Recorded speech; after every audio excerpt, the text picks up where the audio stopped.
चलो भाई शुरू करते हैं आज का वीडियो। तो आज के जो वीडियो में हमारे क्वेश्चंस हैं वो हमारे कुछ पुराने सीबीएसई में जो आए हुए क्वेश्चंस हैं बोर्ड एग्जाम में वो हैं, और कुछ इंपॉर्टेंट क्वेश्चन हैं एनसीईआरटी के, और नेक्स्ट चैप्टर से मैंने कुछ क्वेश्चन लिए हैं जिनके आने के चांसेस हैं या इनसे रिलेटेड क्वेश्चन आ सकता है।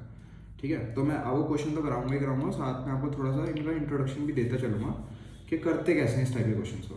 बिकॉज अब आप प्रिपरेशन कर रहे हो अगर बोर्ड एग्जाम की, तो ज़्यादा फोकस आपका ये रहना चाहिए जब भी कोई क्वेश्चन करो कि उसमें क्या बेसिक्स लग रहा है, ठीक है ना, उसका करने का तरीका क्या है, रैदर दैन कि सिर्फ आप नोट डाउन कर लो उसको।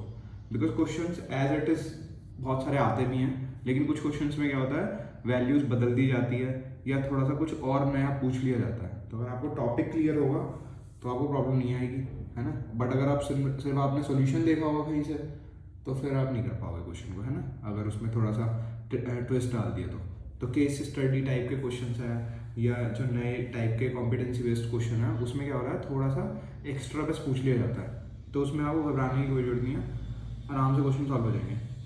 शुरू करते हैं आज का क्वेश्चन। पहला क्वेश्चन है हमारा find the zeros of the polynomial. ठीक है, तो हमें एक पॉलिनोमियल दिया हुआ है यहाँ पे और हमें क्या बोला है कि इसके हमें जीरोज बताने हैं। ठीक है, तो इसके जीरोज देखो हम कैसे करेंगे। हमें पता है कि जब भी हमारे पास कोई क्वाड्रेटिक इक्वेशन है दिख रहा है आपको, तो हम क्या कर देंगे इसका split the middle term method लगा सकते हैं, ठीक है ना, इसके रूट्स निकालने के लिए। या दूसरा क्या है हमारा क्वाड्रेटिक फॉर्मूला लगा सकते हैं। तो हम यहाँ पे देखो split the middle term method लगाते हैं। हमारे पास है एफ एक्स की वैल्यू क्या दी हुई है 5√5x² प्लस 30x प्लस 8√5। ठीक है, अब जब भी ऐसे क्वेश्चन आते हैं स्प्लिट द मिडिल टर्म का, तो मैं आपको थोड़ा सा समझा देता हूँ। इसमें क्या है, जो पहला टर्म है इसे हम क्या बोलते हैं ए, ये बी है और ये सी है।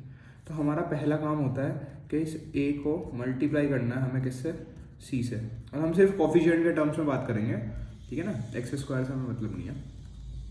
वैसे तो हम करते हैं जब हम करते हैं सॉल्व x² से भी, बट मैं आपको सिर्फ सिंप्लीफाइड समझाने के लिए ऐसा कर रहा हूँ। तो अब देखो 5 × 8 होगा तो ये कितना आ गया आपका 40, और √5 मिलके क्या बना देंगे 5, तो यानी कि मल्टीप्लाई होने पे कितना आ रहा है 200 आ रहा है।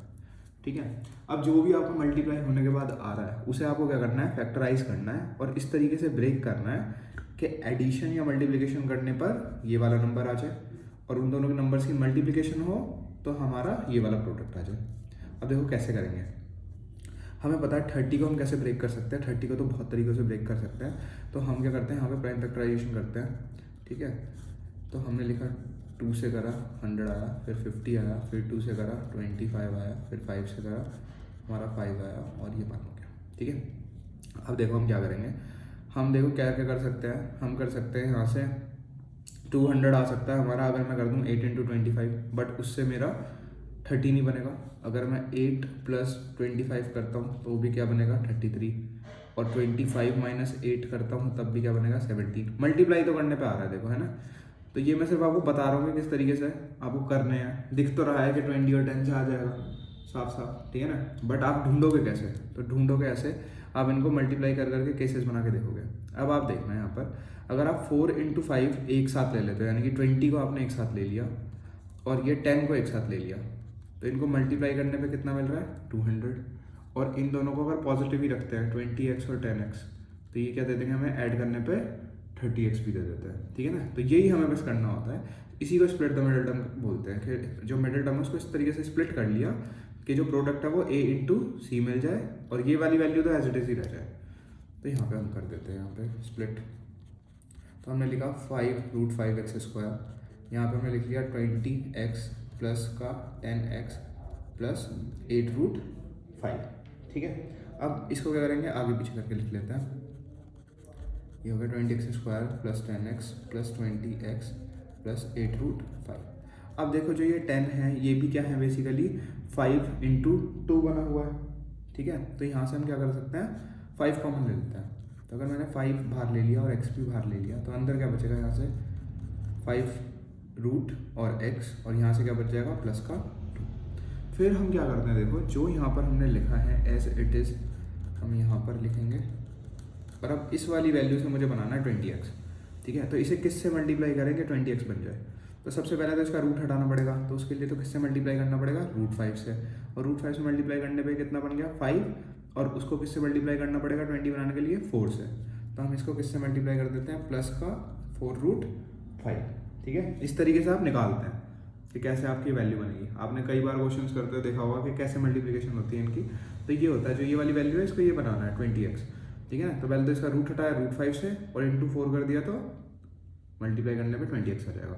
अब देखो ये वाली वैल्यू दोनों कॉमन है, तो इसको बाहर निकाल लिया। अंदर क्या बच गया हमारा ब्रैकेट के 5x + 4√5, बस आपके ज़ीरो आ गए हैं। इन दोनों वैल्यूज़ को क्या करोगे, ज़ीरो के बराबर कर देंगे।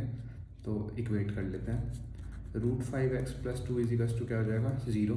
तो यहाँ से √5x की वैल्यू कितनी आ गई, -2, x की वैल्यू आ जाएगी -2/√5। x की वैल्यू कितनी आ गई आपकी, -2/√5। ठीक है भाई, ऐसे ही दूसरे वाली वैल्यू रख ली हमने। दूसरी वैल्यू आती है हमारी 5x + 4√5 = 0। तो 5x की वैल्यू आ जाएगी -4√5 और x की वैल्यू आ जाएगी आपकी -4√5/5। ठीक है, तो आप इसको ऐसे भी छोड़ सकते हो। तो आपके दो वैल्यूज़ आ गई यहाँ से रूट की। क्या क्या वैल्यूज़ आ जाएंगी आपकी, जो ज़ीरोज़ हैं हमारी, रूट्स को ही ज़ीरोज़ बोलते हैं या सॉल्यूशंस, एक ही मतलब है इन सबका। तो आपके ये दो सॉल्यूशंस या रूट्स या फिर ज़ीरोज़ आ गए। तो ये आपका इस वाले क्वेश्चन का आंसर है। ये 2019 में आया था CBSE एग्ज़ाम में, तो ये आप कर सकते हो। और आई थिंक ये क्लियर भी हो गया आपको स्प्लिट द मिडिल टर्म कैसे निकालते हैं, ठीक है ना। तो थोड़ा सा आपको टॉपिक भी क्लियर हो गया और ये क्वेश्चन आप अच्छे से प्रैक्टिस कर लो। और इससे रिलेटेड 5-10 क्वेश्चन हर टाइप के, कुछ 5-6 क्वेश्चन आप ट्राई करोगे तो आपको बहुत अच्छे से समझ में आ जाएगा। उस टॉपिक पे आपकी थोड़ी सी कमांड हो जाएगी। तो ये आपका पहला क्वेश्चन। अब हम मूव करते हैं सेकंड क्वेश्चन पे। सेकंड जो क्वेश्चन है आपका, ये हमारा क्या है, केस स्टडी टाइप क्वेश्चन है और ये न्यू टाइप के क्वेश्चन आ रहे हैं। बट बेसिकली ये क्या है, हमारा लीनियर इक्वेशन ही है और उससे रिलेटेड है, केस स्टडी बना के दे दी है। अब ये जो क्वेश्चन है आपको पैराग्राफ के फॉर्म में दे देते हैं और देखने में थोड़े से बड़े लगते हैं आपको, और स्टूडेंट्स को लगता है कि ये क्वेश्चन बहुत डिफिकल्ट है। बट ये क्वेश्चन कुछ डिफिकल्ट नहीं है, आपको सिर्फ पैराग्राफ को पढ़ना है और समझना है कि किस टॉपिक से क्वेश्चन है। और अगर आपको उसका बेसिक्स आता है, अगर आपको लीनियर इक्वेशन के क्वेश्चन सॉल्व करने आते हैं तो आप आराम से क्वेश्चन सॉल्व कर दोगे। देखो अभी हम यहाँ पे सॉल्व करेंगे क्वेश्चन। पहले मैं आपको समझा देता हूँ क्वेश्चन है क्या। क्वेश्चन ये था कि mister Dhaval Agarwal is owner of a famous amusement park in Noida. The ticket charge for the park is 100 rupees for children and 150 rupees for adult. ठीक है, चिल्ड्रंस की टिकट का चार्ज बताया हुआ है और अडल्ट्स की टिकट का चार्ज बताया हुआ है। 150 है अडल्ट्स के लिए, 100 रुपीज़ है चिल्ड्रन के लिए। One day he went to the cash counter and check that 310 tickets were sold and 40,000 were collected. ठीक है, तो वो जाते हैं एक दिन कलेक्ट करने कैश अपना, चेक करा उन्होंने काउंटर में, उन्होंने देखा जो टिकट की सेल थी वो कितनी थी भाई, 310 थी और जो टोटल अमाउंट था वो कितना था, 40,000 था। तो अब ये बताना है हमें क्वेश्चन में कि how many children visited the park and how many adults visited the park. और उसके बाद एक सेकंड क्वेश्चन है, how much amount is collected if 200 adults and 150 children visited the park. तो इस क्वेश्चन का जो सेकंड वाला क्वेश्चन है, यहाँ पे हमारा जो क्वेश्चन है, इसका आंसर तो एज इट इज आपको मिल जाएगा। आपको अडल्ट की टिकट का प्राइस पता है, आपको चिल्ड्रंस की टिकट का प्राइस पता है, सिर्फ मल्टीप्लाई करना है। तो ये तो बहुत आसान है। पहले इसी को मैं यहाँ कर देता हूँ। ठीक है, 200 अडल्ट गए हैं, अडल्ट की टिकट्स का प्राइस क्या है, 150। 150 क्या गए हैं, चिल्ड्रंस गए हैं, उनकी टिकट्स का प्राइस कितना है, 100 है। तो बस इनको मल्टीप्लाई कर देंगे। इसे मल्टीप्लाई कर दोगे तो आपको कितना आ जाएगा, 30,000, और इसे मल्टीप्लाई करोगे तो आपको कितना आ जाएगा, 15,000। तो टोटल आपका अमाउंट कितना हो गया यहाँ से, 45,000। तो ये क्वेश्चन तो आपका यहीं पे सॉल्व हो गया। ठीक है ना। तो इसके लिए तो आपको कोई फॉर्मूला वगैरह कुछ यूज़ करने की जरूरत नहीं थी, एज इट इज़ सिर्फ मल्टीप्लिकेशन का काम था, वो आपने कर दिया। ठीक है, अब बात करते हैं वापस से पहले वाले क्वेश्चन की। तो अब पूछा कि कितने चिल्ड्रंस और कितने अडल्ट्स विजिट करते हैं पार्क को। तो देखो जब भी ऐसा क्वेश्चन आएगा तो हमें क्या करने पड़ेंगे, वेरिएबल लेट करने पड़ेंगे। ठीक है, अब कंडीशन हमारे पास है तो हम क्या करेंगे, देखो लेट कर लिया, लेट नंबर ऑफ चिल्ड्रंस हमने क्या मान लिया, x मान लिया। ठीक है, और नंबर ऑफ अडल्ट्स हमने क्या मान लिया भाई, नंबर ऑफ अडल्ट्स हमने मान लिया y। ठीक है, चिल्ड्रंस x, अडल्ट्स y। और पूरा स्टेटमेंट भी लिख सकता है, number of children visited the park is equals to x है, number of adults visited the park is equals to y है। ठीक है ना, तो वो आप क्वेश्चन की लेंथ बढ़ा सकते हो। ठीक है ना, जितने भी मार्क्स का वो क्वेश्चन है, स्टेटमेंट थोड़ा सा अच्छे से लिख सकते हो। बाकी जो बेसिक्स है वो ये है ना, तो मैं आपको बेसिक्स अभी सिखाने पे हमारा ज़्यादा कंसंट्रेशन है। रेदर देन के क्वेश्चन की लेंथ को कैसे बढ़ाना है, ठीक है ना। अगर आपको बेसिक्स आता है तो आप आराम से कर सकते हैं ना, एक ही स्टेप को थोड़ा सा एक्सटेंड करके लिख सकते हो। तो अभी सिर्फ हमारा फोकस है समझने पे। तो देखो स्टेटमेंट क्या बोल रही है, तो 310 टिकट्स बिके हैं, यानी कि जो x प्लस वाई है वो कितना आ गया हमारा 310 आ गया। ये हमारी इक्वेशन नंबर 1 बोल रही है ना, क्योंकि टोटल टिकट्स यही है ना, चिल्ड्रन जितने गए और अडल्ट जितने गए उन दोनों को मिला के टिकट्स बिकी हैं, तो आ गया 310। और दूसरा क्या है हमारा कि टोटल कितना अमाउंट कलेक्ट हुआ है 40,000। तो चिल्ड्रन की टिकट कितने रुपए की थी, 100 रुपये की। तो हम अकॉर्डिंग टू क्वेश्चन यहाँ से मल्टीप्लाई कर देते हैं, 100 इंटू एक्स, 100 रुपये की टिकट है, एक्स चिल्ड्रंस गए हैं तो 100x हो गया। ऐसे ही 150 रुपीज़ की टिकट है और कितने अडल्ट गए हैं, वाई गए हैं, और टोटल अमाउंट कितना कलेक्ट हो रहा है हमारे पास 40,000। तो ये हमारी क्या बन गई, इक्वेशन नंबर 2 बन गई, ठीक है। ये हमारी क्या बन गई, इक्वेशन नंबर 2 बन गई है। बस अब सॉल्व करना है, हमें कुछ नहीं करना। अब इसके लिए आप एलिमिनेशन मेथड भी लगा सकते हो और सब्सटीट्यूशन मेथड भी लगा सकते हो। दोनों मेथड अभी यहाँ पे सीख लेते हैं, या एक मेथड जो भी आप चाहो वो लगा सकते हो, ठीक है ना।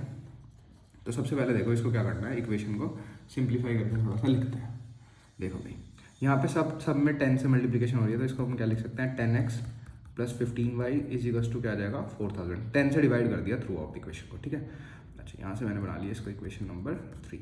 अब क्या करा मैंने, पहले वाली इक्वेशन को 10 से मल्टीप्लाई करा और इसमें से सब्ट्रैक्ट कर लिया, ठीक है। Multiplying equation first by 10 through out, सब में मल्टीप्लाई होगा, और इसमें से माइनस कर दिया, सब्ट्रैक्टिंग फ्रॉम इक्वेशन 3। तो देखो ये वाली इक्वेशन क्या बन के आएगी, 10x प्लस 10y और 300 और 3100, ठीक है ना। ये इक्वेशन 4 आ गई, ये इसी से आई है। इस वाली इक्वेशन को मैंने क्या कर दिया, मल्टीप्लाई कर लिया 10 से। तो जैसे ही 10 से मल्टीप्लाई करूँगा तो ये x बन गया 10x, ये y बन गया 10y, और ये 310 बन गया 3100, ठीक है। और दोनों इक्वेशंस को क्या कर दिया, माइनस। तो ये कौन सा मेथड है हमारा, एलिमिनेशन मेथड। मैंने x को एलिमिनेट कर दिया यहाँ पे, ठीक है। तो x को एलिमिनेट करा तो यहाँ पे देखो क्या बच गया 5y, और यहाँ पे क्या बच गया 900। तो जब मैं डिवाइड करूँगा इसको तो मेरी वैल्यू कितनी आ जाएगी 900/5, और कट करने पे y की वैल्यू मिल गई कितनी 180, ठीक है। यहाँ पे हमें क्या मिल गई, y की वैल्यू 180 मिल गई। तो y की वैल्यू 180 है, टोटल कितनी थी 310 है, यहाँ पे पुट कर दो, x की वैल्यू कितनी आ जाएगी भाई 310 माइनस 180, तो x की वैल्यू कितनी हो गई 130। तो यानी कि 130 टिकट्स बिकी हैं चिल्ड्रंस की, और 180 टिकट्स बिकी हैं, 180 टिकट्स बिकी हैं हमारी अडल्ट्स की। तो ये आपका पूरा क्वेश्चन है, ये है आपका पूरा क्वेश्चन। इसका स्क्रीनशॉट ले सकते हो और इसको सॉल्व करके देखो आराम से, ठीक है ना। बहुत आराम से सॉल्व है, कर सकते हो आप। x ले लो चिल्ड्रन को, y ले लो अडल्ट्स को, या इसकी जगह पे आप कोई भी वेरिएबल ले सकते हो, a b या c a, जैसा आपका मन करे। इक्वेशन ये बनेगी दो, यहाँ से बनाई, टोटल टिकट्स थी 310, तो x plus y 310, total amount of 40,000, 100x plus 150y इसी का टू कर दिया 40,000। दोनों इक्वेशंस को हमने क्या कर दिया, सॉल्व कर दिया। तो ये था हमारा कौन सा, एलिमिनेशन मेथड। अब मैं इसी क्वेश्चन में आपको सब्स्टिट्यूशन मेथड भी सिखा देता हूँ यहीं पे साइड में, ठीक है ना। तो आपको थोड़ा सा पता लग जाएगा कि कैसे करा जाता है, ठीक है। तो इक्वेशन तो हमारी यही रहने वाली है, मैं यहीं पर लिख देता हूँ। इक्वेशन हमारी क्या रहने वाली है, x प्लस जो y है हमारा वो कितना है हमारा 310 है, और दूसरा इक्वेशन क्या थी हमारी 10x plus 15y is equals to क्या था हमारा 4000 था। तो देखो अब इस क्वेश्चन को कैसे करते हैं, यहाँ से करेंगे x की वैल्यू को सब्सटीट्यूट। तो x की जगह पे हम क्या लिख सकते हैं भाई 310 माइनस वाई, ठीक है। x की जगह पे क्या रख लिया हमने 310 माइनस वाई, और उस वैल्यू को उठा के पुट कर दिया यहाँ पे। तो जब हम यहाँ करेंगे तो ये आएगा 310 माइनस वाई, एक्स की जगह पे इसको सब्सटीट्यूट कर दिया, plus 15y is equals to कितना हो गया हमारा 4000। अब भी वही मेथड लग जाएगा, 3100 माइनस 10y प्लस का 15y इज इक्वल्स टू क्या हो गया हमारा 4000। यहाँ से बच गया 5y, ये उधर जाके हो जाएगा माइनस। तो यहाँ से 5y की वैल्यू कितनी हो गई हमारी 900, तो y की वैल्यू कितनी आ जाएगी 180, और इस 180 को क्या कर देंगे, पुट कर देंगे इक्वेशन में। तो यहाँ से भी हमारा क्या हो जाएगा, x की वैल्यू 130 आ जाएगी, पुट कर देंगे यहाँ पे। तो x plus 180 is equals to कितना आ गया 310, तो x की वैल्यू कितनी आ गई हमारी 130 माइनस ओके 310 माइनस 180, तो ये हमारी 130 वैल्यू आ गई, ठीक है। तो ये आपका सब्स्टिट्यूशन मेथड है।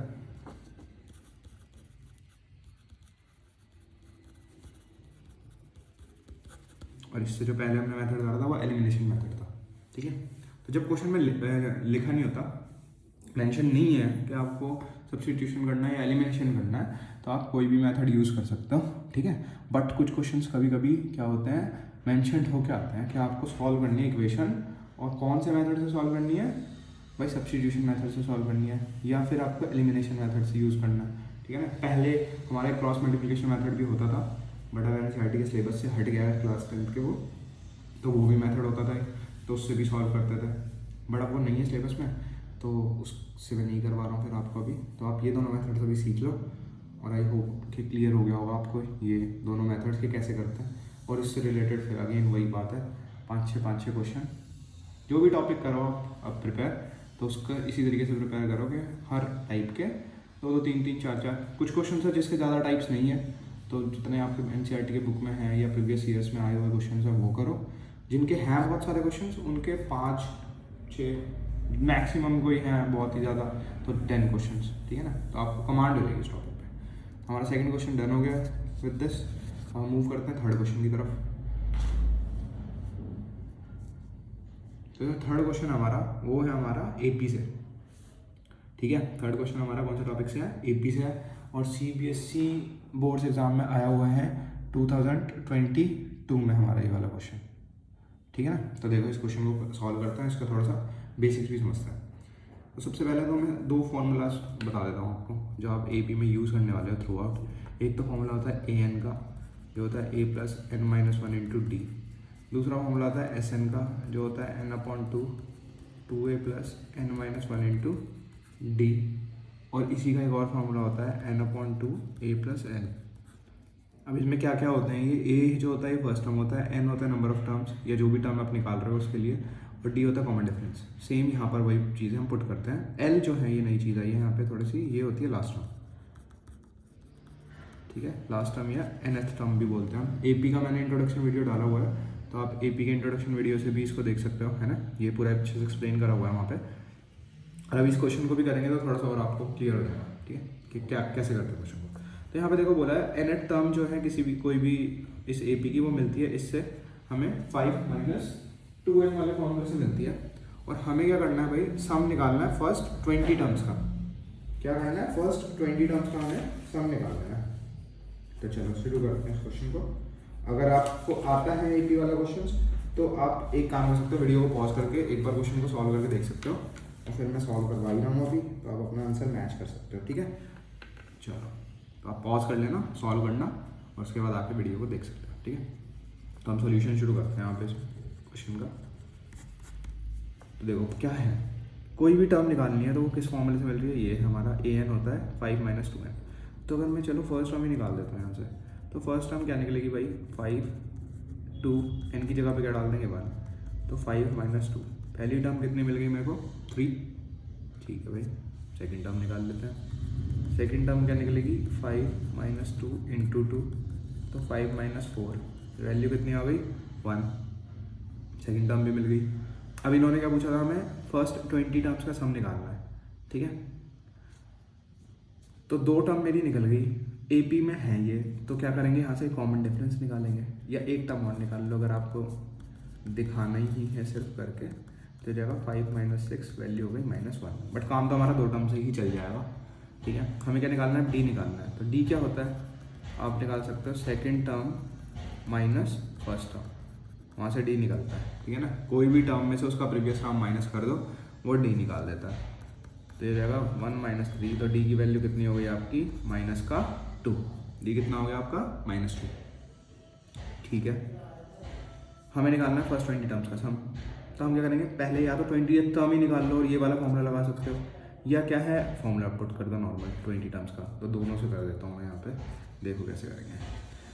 S20, तो 20/2, ए की वैल्यू क्या हो गई 3, प्लस 20 माइनस 1, एन की वैल्यू थी 20 इंटू माइनस का 2, तो इसको कट करोगे तो ये आ गया 10, ये क्या आ गया आपका 6, प्लस ये क्या हो गया 19 इंटू -2, तो ये हो गया 10, 6 माइनस 38, क्या वैल्यू आ गई आपकी 6 माइनस 38, तो ये हो गया 6 38 में से माइनस होगा तो ये कितना आ जाएगा, माइनस का 32। ये प्लस का था, ये माइनस का था, तो ऑब्वियसली बात है नेगेटिव वाला बड़ा नंबर है तो ये इसमें से माइनस ही हो जाएगा और वैल्यू आएगी -32 और आंसर आ गया हमारा -320।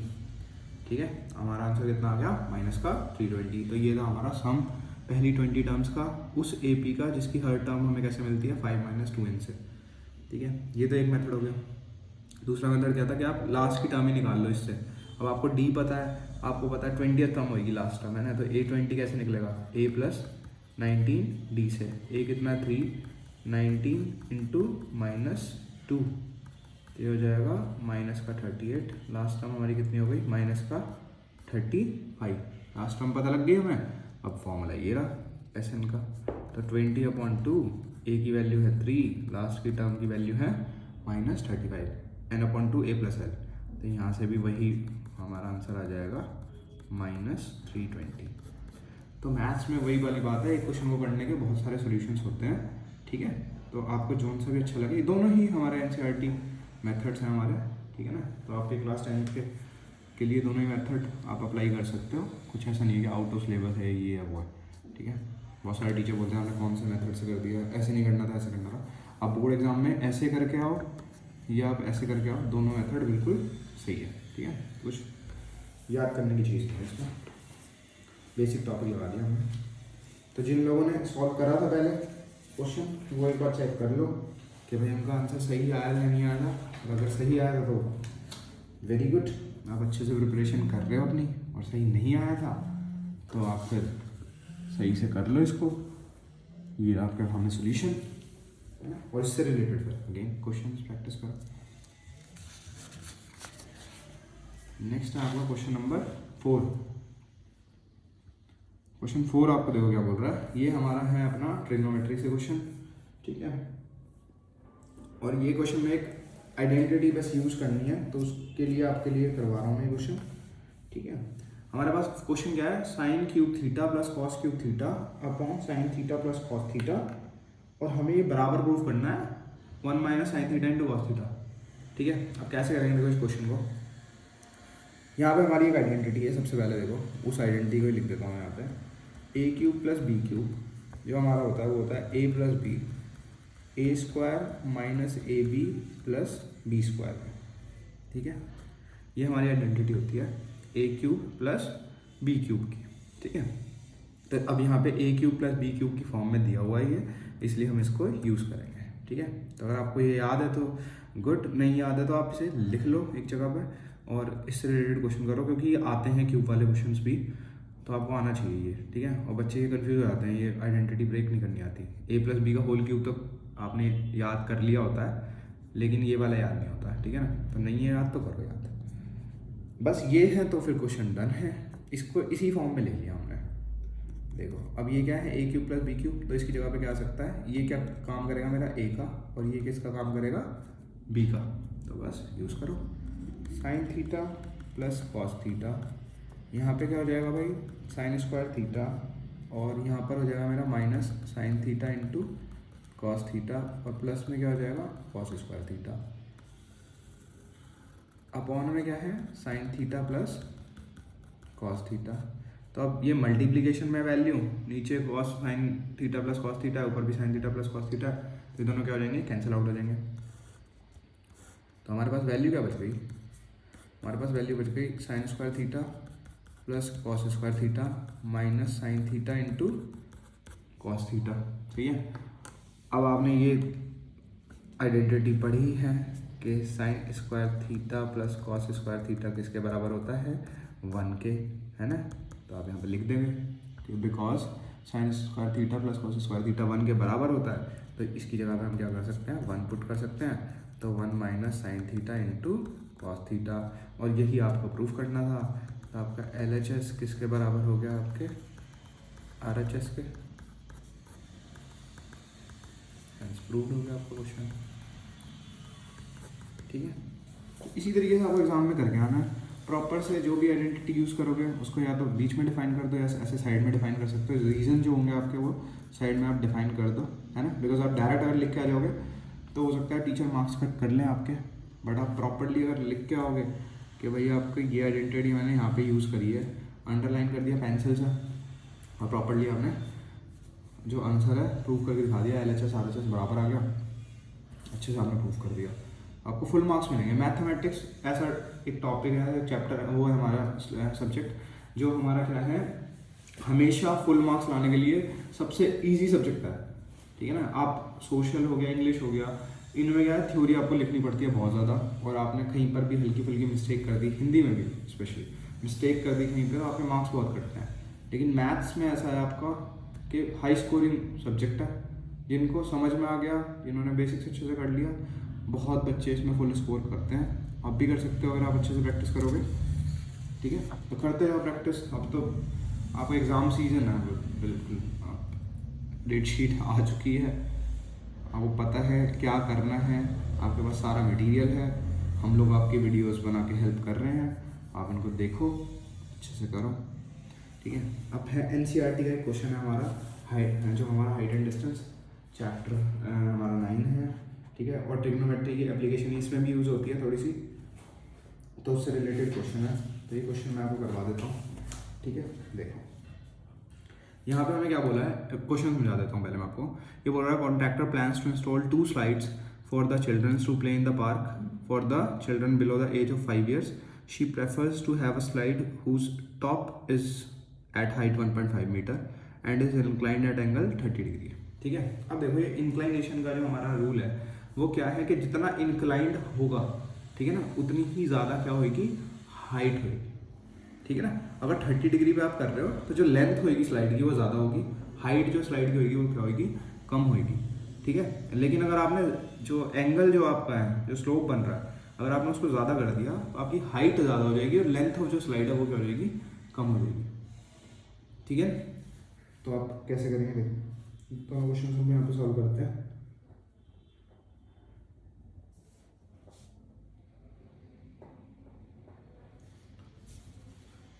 बनाते हैं यहाँ पे फिगर सबसे पहले। तो देखो आप इस क्वेश्चन को एक ही फिगर से भी कर सकते हो या 2 फिगर से भी कर सकते हो, तो मैं एक फिगर से ही करवा देता हूँ, ठीक है। तो फिगर आपकी कैसे बनेगी, सबसे पहले तो यहाँ पे फिगर बहुत इंपॉर्टेंट है, स्पेशली इस टाइप के क्वेश्चंस में। जब भी आप हाइट एंड डिस्टेंस करोगे तो आपको फिगर जरूर बनाना है। एक आप जब करोगे सरफेस एरिया वॉल्यूम, और एक ही है, ठीक है ना। और ट्रिग्नोमेट्री में भी जब आप क्वेश्चन प्रूव करते हो हाइट या परपेंडिकुलर निकालना होता है तो आप हमेशा फिगर बना के करो, तो आपको अच्छे से एक्सप्लेन करके करो क्वेश्चन, तो टीचर अच्छे मार्क्स देंगे आपको, ठीक है। देखो भाई क्या है, इस टाइप से है स्लाइड्स, एक स्लाइड यहीं पे ख़त्म हो जाती है, यहाँ तक है इसका बेस, ठीक है ना, यहाँ तक आप चढ़ सकते हो और यहाँ से आप स्लोप पे फिर आ रहे हो। तो इसका जो एंगल है वो कितना है, 30 डिग्री है, ठीक है। और यहाँ से जो बन रहा है,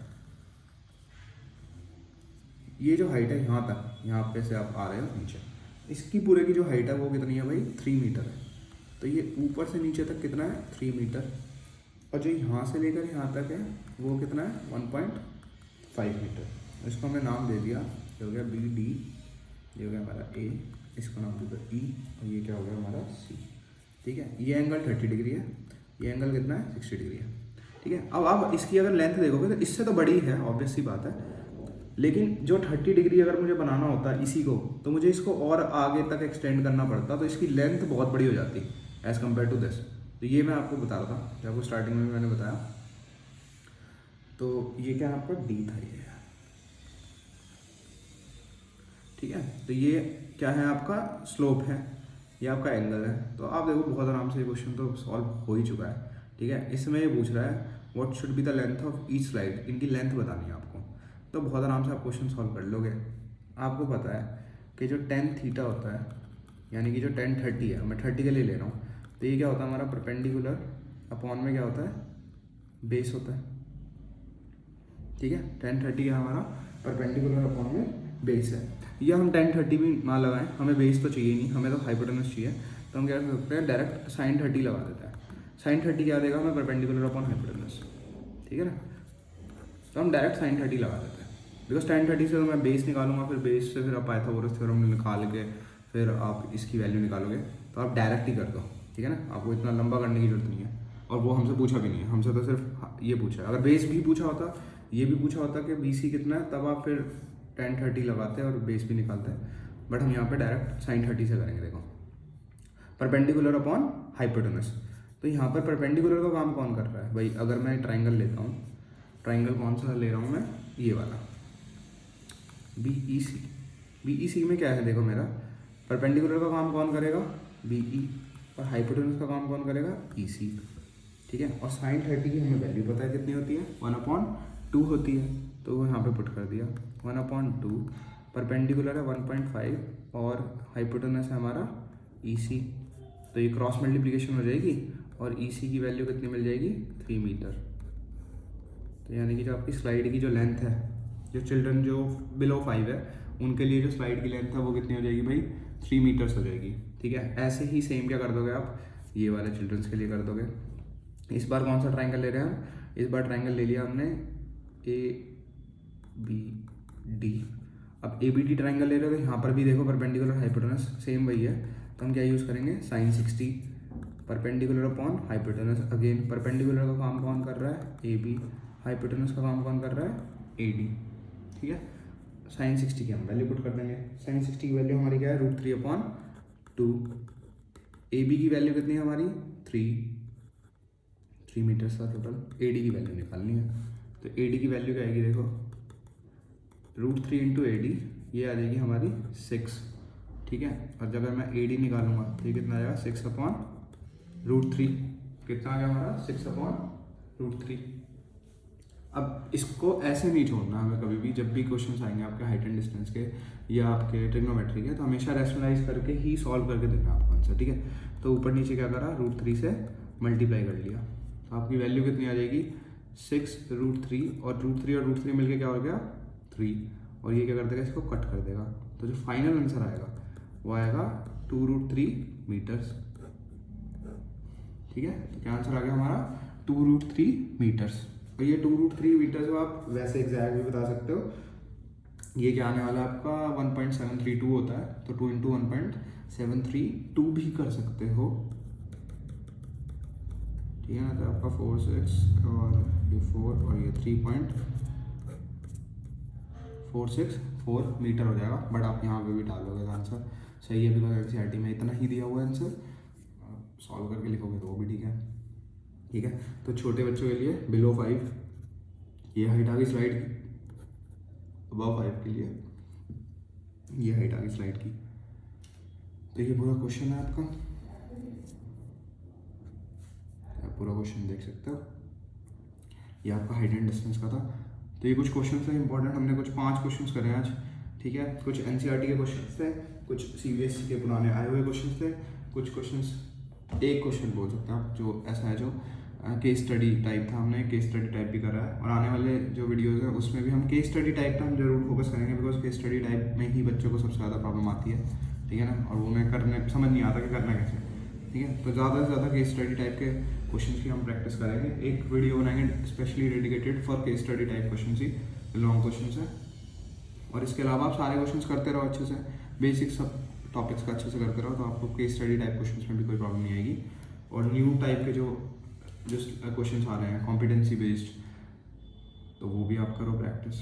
ठीक है, चलो फिर आज के वीडियो में इतना ही करते हैं। नेक्स्ट वीडियो में हम कुछ और इंपॉर्टेंट क्वेश्चन जो बोर्ड एग्जाम के लिए, आपके प्री बोर्ड्स भी अभी कुछ स्टूडेंट्स के हो गए हैं, कुछ के होने हैं अभी,